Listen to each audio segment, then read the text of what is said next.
kepada Al-Habib Abdurrahman Al-Idrus alaihi falyatafaddal masykur.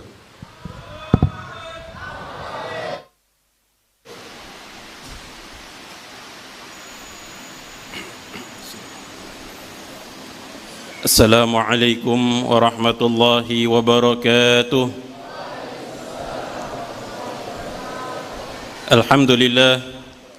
Alhamdulillahilladzi hadana bi'abdihil mukhtari man da'ana ilaihi bil idzni wa qad nadana labbaika ya man dallana wa hadana wa asyhadu an la ilaha illallah wahdahu la syarika lah وأشهد أن سيدنا ونبينا وحبيبنا محمدا عبده ورسوله اللهم صل وسلم على سيدنا محمد الفاتح لما أغلق والخاتم لما سبق ناصر الحق بالحق والهادي إلى صراطك المستقيم وعلى آله وصحبه حق قدره ومقداره العظيم أما بعد.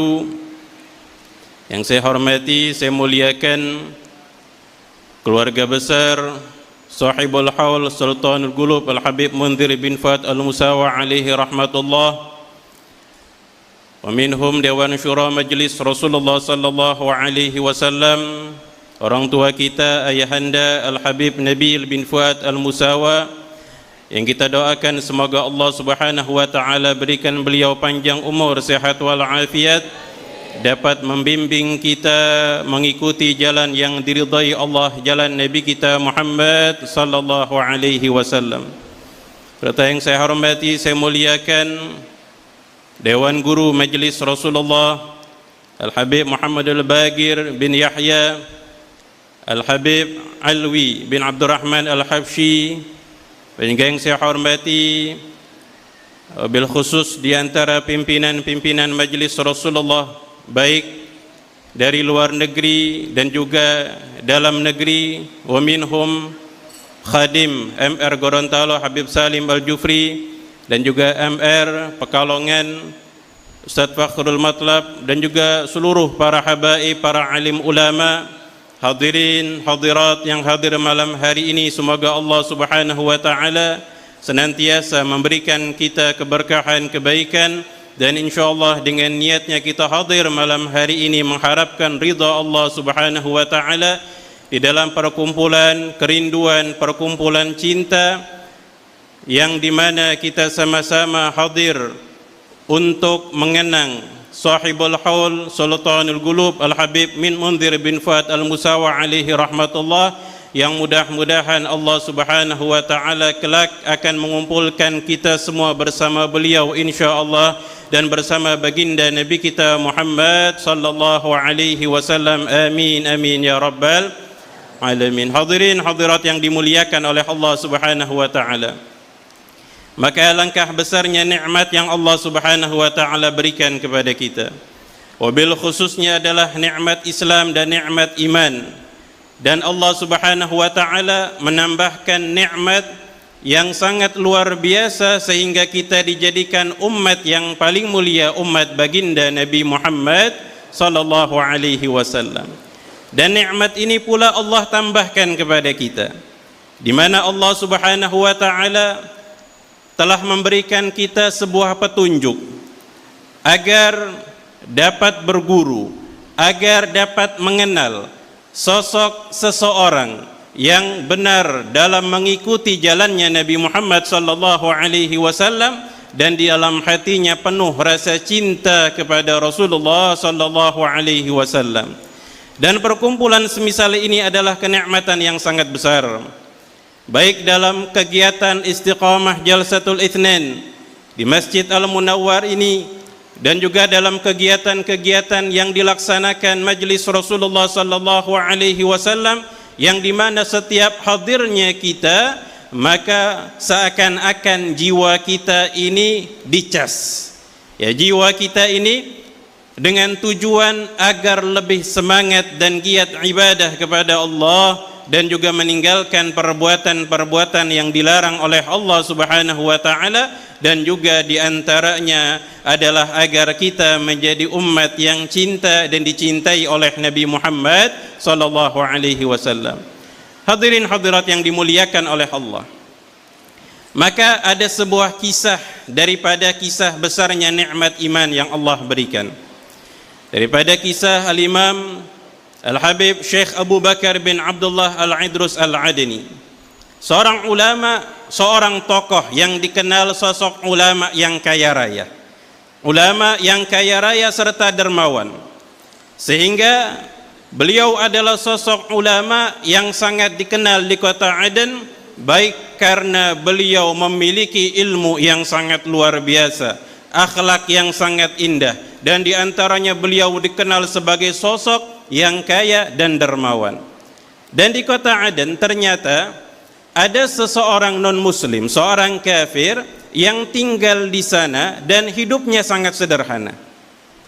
Ya, sehingga suatu saat orang ini pernah mendengar hadis Nabi Muhammad sallallahu alaihi wasallam, "Ad-dunya sijnul mu'min wa jannatul kafir." Bahwasanya dunia ini adalah penjara bagi orang-orang yang beriman dan surganya bagi orang-orang kafir. Maka bayangkan hadirin yang dimuliakan oleh Allah, ketika dia mendengar apa yang disabdakan oleh Rasulullah sallallahu alaihi wasallam, maka yang dia saksikan keadaannya ketika dia belum merasakan iman kepada Allah, maka hidupnya di dunia ternyata hidupnya sulit. Sedangkan melihat seorang mukmin, bahkan seorang ulama yang dimana hidupnya serba kecukupan dan tidak tergambarkan sama sekali dia hidup di dalam penjara, sehingga orang ini merasakan apa yang disampaikan oleh Rasulullah ini ada kesalahan.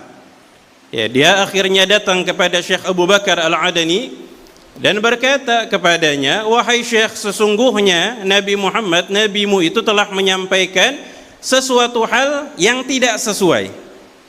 Ya, maka Syekh Abu Bakar bertanya kepadanya, "Ya, apa maksudmu?" Akhirnya dijelaskan bahwasanya Rasulullah menyampaikan, dunia itu penjara bagi seorang mukmin dan engkau adalah orang yang beriman. Wa jannatul kafir, surganya bagi orang kafir, ya sedangkan dia non muslim tapi hidupnya serba sulit. Maka Syekh Abu Bakar Al-Adani beliau pun tersenyum dan menjelaskan apa yang disampaikan oleh Nabi Muhammad sallallahu alaihi wasallam, sehingga orang ini merasa puas dengan jawabannya. Beliau pun berkata, apa yang disampaikan oleh Nabi Muhammad itu benar. Beliau shadiqul amin, jujur dan amanah. Yang dimana Rasulullah menyampaikan dunia sijnul mu'min, dunia adalah penjara bagi orang-orang yang beriman, yaitu apabila dibandingkan dengan nikmat yang Allah berikan atas dasar imannya kepada Allah kelak di akhirat. Dibandingkan dengan nikmat surga yang Allah akan berikan kepada seorang mukmin, maka dunia ini bagaikan penjara. Ya, karena setiap seseorang akan menghadapi ujian di dunia ini. Mau dia kaya, mau dia miskin, mau dia pejabat, mau dia rakyat, semua akan menghadapi ujian di dalam kehidupan ini. Dan nikmat yang abadi, nikmat yang besar adalah ketika dia sudah kembali kepada Allah, merasakan begitu besar nikmat imannya kepada Allah Subhanahu wa taala, baik di dalam perjumpaannya dengan Allah dan juga nikmat yang Allah berikan tempat yang terindah di dalam surga. Dan ketika Rasulullah menyampaikan bahwasanya dunia ini surga bagi orang kafir, maka wahai fulan, jikalau seandainya engkau wafat dalam keadaan tidak beriman kepada Allah, maka tempatnya adalah neraka. Sedangkan dibandingkan dengan segala hal yang ada di dunia, walaupun kesulitan yang dihadapi di dunia ini, maka dibandingkan dengan neraka jauh, maka surga ini bisa dunia ini bisa digambarkan bagaikan surga dibandingkan dengan azab neraka. Sehingga orang itu langsung mengatakan dan mengucapkan asyhadu an la ilaha illallah wa asyhadu anna Muhammadan Rasulullah. Maka hadirin hadirat yang dimuliakan oleh Allah, ini besar nikmatnya iman kepada Allah. yang dimana nikmat iman kita kepada Allah yang akan memberikan kita bimbingan dari Sayyiduna Muhammad sallallahu alaihi wasallam yang beliau ajarkan kepada para sahabatnya, yang beliau ajarkan dari para sahabat kepada para tabi'in, dan terus kepada para ulama, dan terus kepada guru mulia kita Al-Habib Umar bin Muhammad bin Salim bin Hafid, dan terus kepada guru mulia kita Sultanul Qulub Al-Habib Munzir bin Fuad Al-Musawa alaihi rahmatullah, sehingga kita dapat merasakan indahnya iman kepada Allah subhanahu wa ta'ala. Hadirin hadirat yang dimuliakan oleh Allah, dan perlu juga kita ketahui bahwasanya Nabi Muhammad sallallahu alaihi wasallam seringkali menyampaikan di dalam makna iman kepada Allah adalah adanya rasa mahabbah di dalam hati. Rasulullah sallallahu alaihi wasallam ketika menggambarkan kesempurnaan iman seseorang kepada Allah, maka di antaranya Rasulullah bersabda, la yu'minu ahadukum hatta akuna ahabba ilaihi min walidihi wa waladihi wan nasi ajma'in hatta nafsul lati baina janbih. Tidak sempurna iman seseorang sampai dia lebih cinta kepadaku, cinta kepada Nabi Muhammad dibandingkan cintanya kepada kedua orang tuanya, dibandingkan cintanya kepada anak-anaknya, dibandingkan cintanya kepada seluruh manusia, bahkan dibandingkan cintanya kepada dirinya sendiri. Maka cinta kepada Rasulullah sallallahu alaihi wasallam harus lebih utama dibandingkan dengan yang lainnya. Lalu kenapa alasannya? Apa dibalik hikmah besarnya cinta seseorang kepada Nabi Muhammad? Yang pertama gambarannya ketika Rasulullah menyampaikan agar lebih cinta kepada Rasulullah dibandingkan dengan orang tua orang yang tidak cinta kepada Nabi Muhammad, maka bagaimana dia bisa berakhlak kepada kedua orang tuanya? Dan berdosalah seseorang yang mengaku cinta kepada Rasulullah sedangkan dia tidak berbakti kepada kedua orang tuanya. Karena Rasulullah yang mengajarkan kita untuk berbakti dan menghormati kedua orang tua kita. Dan ketika Rasulullah menyampaikan agar kita cinta kepada Nabi Muhammad lebih dibandingkan cinta kita kepada anak-anak kita, agar bagaimana kita mengetahui cara mendidik anak-anak kita sesuai dengan apa yang diajarkan oleh baginda Nabi kita Muhammad sallallahu alaihi wasallam. Khususnya di zaman sekarang ini, ya, zaman serba sosial media, yang dimana mudahnya seseorang untuk menyebarkan kabar berita, mudahnya bahkan untuk anak-anak kecil di zaman sekarang untuk membuka aplikasi-aplikasi di HP-nya, baik itu YouTube dan sebagainya, yang dimana terkadang mereka belum bisa memilah-milih mana yang baik dan mana yang buruk. Bahkan yang tua pun terkadang mendapatkan informasi-informasi dari sosial media yang mungkin di dalamnya bisa menyesatkan pikirannya, karena tidak ada guru yang membimbingnya, yang mengajarkan mana yang benar dan mana yang salah.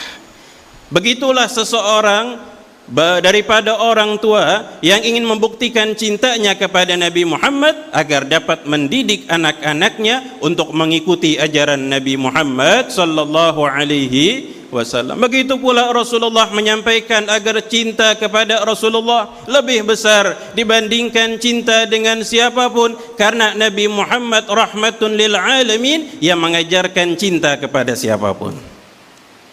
Orang yang mengaku cinta kepada Rasulullah tapi di dalam hatinya penuh kebencian, maka ini adalah orang yang tidak cinta kepada Rasulullah hakikatnya. Orang yang mengaku cinta kepada Nabi Muhammad tapi menebarkan berita-berita untuk saling membenci, untuk saling memprovokasi di antara umat Rasulullah, maka hakikatnya dia bukan orang yang cinta kepada Nabi Muhammad. Orang yang cinta kepada Rasulullah adalah orang yang menyebarkan cinta kepada siapapun.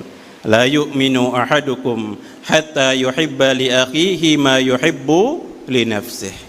Tidak sempurna cinta seseorang, tidak sempurna iman seseorang sampai dia dapat mencintai saudara muslimnya sebagaimana dia mencintai dirinya sendiri daripada kebaikan-kebaikan. Maka hadirin hadirat yang dimuliakan oleh Allah, begitu pula yang terakhir Rasulullah menyampaikan agar kita lebih cinta kepada Nabi Muhammad dibandingkan cinta kepada diri kita sendiri, agar kita dapat merasakan dan mengikuti sunnah yang diajarkan oleh Rasulullah. Karena di zaman sekarang ini zaman yang Masya Allah, ya, zaman yang terkhususnya banyak orang-orang yang lalai terhadap sunnah baginda Nabi Muhammad sallallahu alaihi wasallam. Bahkan dari hal-hal yang kecil. Ana yakin antum semua hafal doa mau tidur dan doa bangun tidur. Ana yakin semua antum hafal. Ya, doa mau tidur bismika Allahumma ahya wa bismika amut. Bangun tidur alhamdulillahilladzi ahyana ba'dama amatana wa ilaihin nusyur. Pertanyaannya, masih ada enggak yang baca doa sebelum tidur? Masih ada enggak yang baca doa bangun tidur?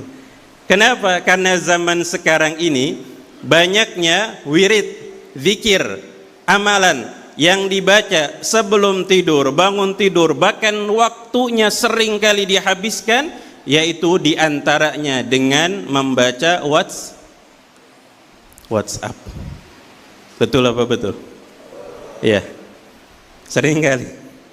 Ya, mau tidur yang dibaca WhatsApp, bangun tidur yang pertama kali dibuka HP-nya, WhatsApp-nya, belum aplikasi-aplikasi yang lainnya.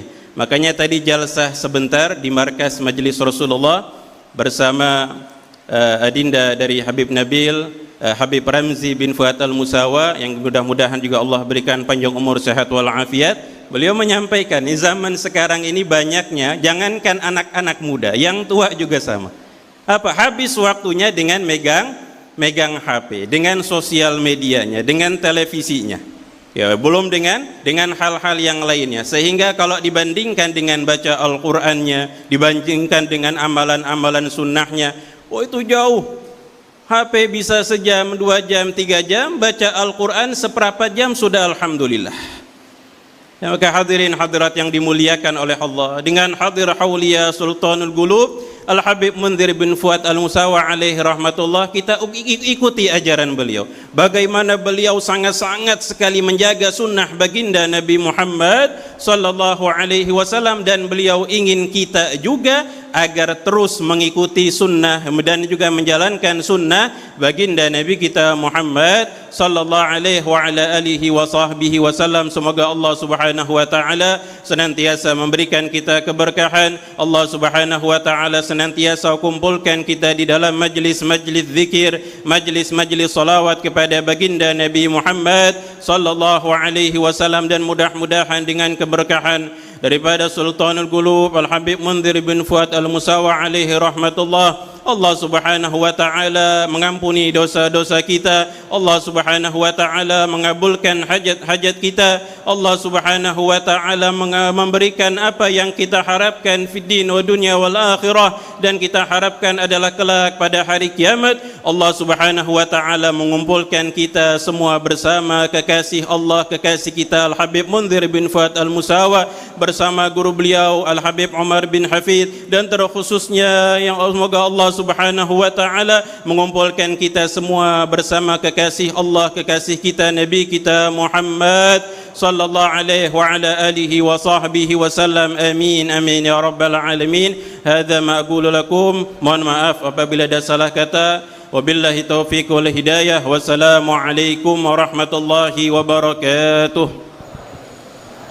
Waalaikumsalam warahmatullahi wabarakatuh. Jazahullah khair kepada Al-Habib Abdurrahman Al-Idrus, Khadim Majelis Rasulullah SAW Provinsi Lampung. Tadi